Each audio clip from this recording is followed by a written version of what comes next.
Hello students, welcome to Legacy IAS Academy.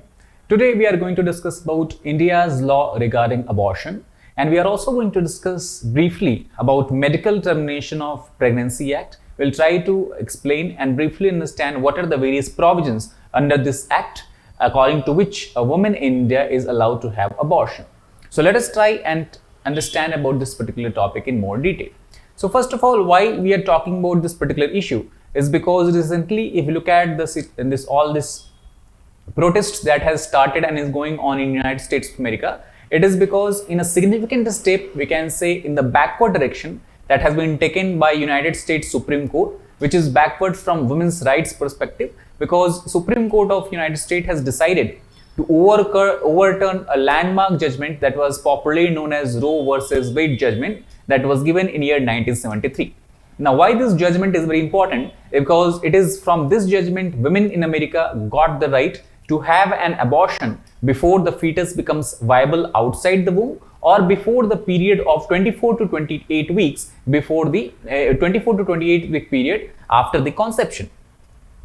While the setting aside of historic judgment on abortion in the United States, let us try to look at the laws that govern abortion in India. So if we try to understand the beginning, that how the abortion law has been framed or began to be framed in India, somewhere in the 1960s, there were a lot of cases and high number of induced abortions in various parts of India. Taking this into cognizance, then Union Government of India put a panel or a committee was formed under the Santi Lal Shah. The main objective to frame this panel was the committee has to deliberate on the legalization of abortion in the country.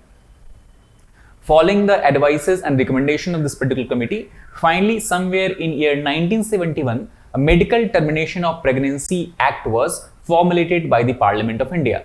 This Medical Termination of Pregnancy Act supersedes, we can say, or is kind of exception to two sections of Indian Penal Code. One is IPC section 312 and the next is IPC section 313. And the MTP Act basically set out the rules of how and when women in India can decide to have medical abortion and in what condition a doctor or a medical practitioner is allowed to carry out such abortions. So let us first try to understand that what are these sections IPC 312 and 313 of IPC which MTP Act supersedes. So first of all, the section 312 of IPC clearly states that any person who voluntarily causes a woman with a child to miscarry is liable for punishment. And what kind of punishment that person will get? So as per the section 312, the person can have a jail term of up to 3 years, or he will have to pay the fine, or even in severe cases, both of these conditions will be carried out for the person. However, there are certain exceptions in this section. The exception is that a person has caused a woman with a child to have a miscarriage mainly to save the life of the pregnant woman, then section 312 will not apply. Similarly, the section 313 of IPC clearly states that any person who causes the miscarriage without the consent of the pregnant woman, whether or not she is in the advanced stages of her pregnancy or not, shall be punished with a life imprisonment or a jail term that could extend to 10 years, as well as a fine can also be imposed on that particular person. However, these two acts, when MTP come into existence, these two acts were superseded by the MTP Act. So let us try to understand the salient provisions of MTP Act since 1971 up till now.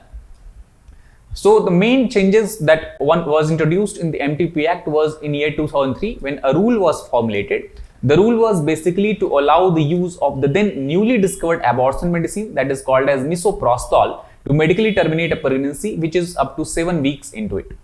Similarly, the main recommendation or main amendments were made in year 2020, which were finally enacted in year 2021, and that is what is called as MTP Amendment Act 2021. And here a broader amendments to the original act were introduced, and the amended act came into force in the last year of September. So let us try to understand what are the main provisions of the MTP Amendment Act 2021. So first of all, the major changes that has been introduced, one of the major changes introduced is that this particular amendment increases the upper limit of gestation period to which one can seek medical abortion to 24 weeks, which was earlier 20 weeks only. Similarly, on the other hand, it also has mandated that if a abortion has to be carried out within 20 weeks of pregnancy, then a opinion of a single registered medical practitioner will suffice. However, if the pregnancy is more than 20 weeks and less than 24 weeks, in that case, opinion of 2 registered medical practitioners is required before the abortion can be carried out. Earlier, as per MTP Act 1971, these periods were 12 to 20 and 20 to 21. However, now it has been changed to up to 20 and then 20 to 24. Not only that, the Act also mandates that unmarried women, they can also access abortion, because as per this amended Act, there is no requirement of a spousal consent. However, if abortion has to be carried out on a minor, in that case, the consent of guardian is still required. Apart from that, a new section 5A has been introduced into this MTP Amendment Act, and as per section 5A, it contains provisions to protect the privacy of a woman who is undergoing an abortion. That means a medical practitioner or doctor who is carrying out abortion on any particular woman, he cannot divulge information or any kind of name or any kind of related associated information about that woman to the public or to any other third party. In case a doctor is found to not abide by section 5A of this act, in that case he can get imprisonment of 1 year, fine, or both. Now, as per this amended act, what are the conditions for the termination of pregnancy? So first we have 2 conditions, that if pregnancy is up to 20 weeks, in that case a woman is allowed to terminate pregnancy in 3 conditions. The first condition is that if a woman can have a serious health complication if she goes on with the birth of child. Second is if the child that will be born is will have a risk of severe mental and physical abnormalities. And third is if the we can say going on with the pregnancy and leading to childbirth, the woman have a risk to suffer with severe physical and mental issues. In these 3 cases, a pregnancy can be terminated up to 20 weeks. However, in the cases where pregnancy is more than 20 weeks, then these are certain conditions up to the fulfillment of one of which can lead to termination of pregnancy. The first is woman is either survivor of sexual assault, rape or incest. Second is if she is a minor. Third is if her marital status has changed, or if she has any major physical disabilities or is mentally ill. Fourth is on the grounds of fetal malformation incompatible with life, or if the child born, it would be seriously handicapped. In that case also, termination of pregnancy can be carried out. And last is if the woman is in humanitarian setting or disaster or emergency situations such as war or something like that, that is undeclared by the government. In these cases, even if the pregnancy is more than 20 weeks and up to 24 weeks, the child and the abortion can be carried out. Now, what are the conditions in which abortion is allowed if the pregnancy is more than 24 weeks? In that case, the MTP Act clearly states that this case can, if pregnancy is more than 24 weeks, then abortion can only be done on the ground of fetal abnormalities, and only if a 4-member medical board that has been set up in each states under the Act gives permission to do so. So now if we have to revise, we can understand that we have 3 conditions: a pregnancy up to 20 weeks, pregnancy between 20 to 24 weeks, and pregnancy after 24 weeks. In the first case, only permission of a single medical practitioner is required. In the second case, opinion of 2 registered medical practitioners is required. And in third case, the recommendation of a state medical board is required before the abortion can be carried out. However, judiciary also has from time to time taken certain stand on the abortion cases. So first important stand that has been taken by the Supreme Court of India in the historic justice case Puttaswamy versus Union of India case. Here the judgment clearly states that decision by a pregnant person on whether to continue a pregnancy or not is a part of such person's right to privacy, and therefore the right to life and personal liberty, which also is now including right to privacy under Article 21st of the Constitution, also applies in this case, and that is why a woman is free to do so. However, we have many cases that is where the medical board or the medical practitioner does not allow the woman to carry out an abortion, and that is why the women have to go into the court, high courts and Supreme Courts to ensure that abortion is carried out. And we have, as per the recent report, more than hundreds of such cases are currently pending in judiciary of India in different states, in different districts. However, the most recent judgment has been given by Calcutta High Court, where the High Court has allowed a 37-year-old woman who was 34 weeks into her pregnancy to get a medical abortion, and the reason was simple, that the fetus was diagnosed with an incurable spinal condition.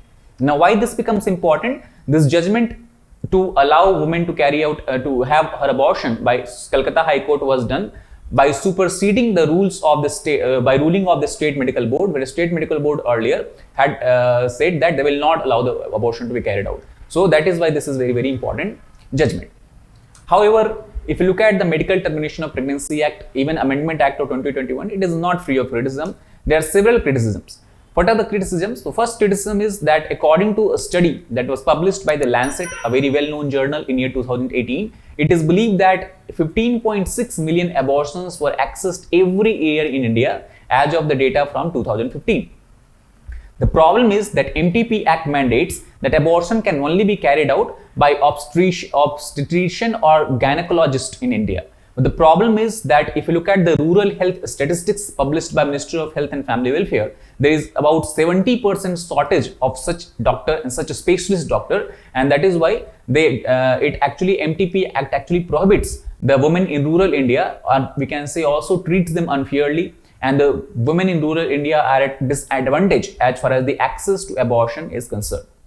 Not only that, the criticism also goes to say that the MTP Act and the barring of abortion, or we can say the lack of free will given to women as far as the abortion is concerned, it pushes the women to access illicit abortion under unsafe conditions. And due to this, it has also said that annual number of unsafe and illegal abortions that is performed in India is very, very high, standing somewhere at 800,000. And the problem is that since these illicit abortions are carried out under unsafe conditions, many times by unregistered doctors, many of them results into maternal mortality as well. So these are certain criticism that we have to take into consideration while next time we try to change or bring some modifications which can help women in India to carry out safe abortions. That is all for this particular issue. I hope you understood about this topic well. Thank you very much.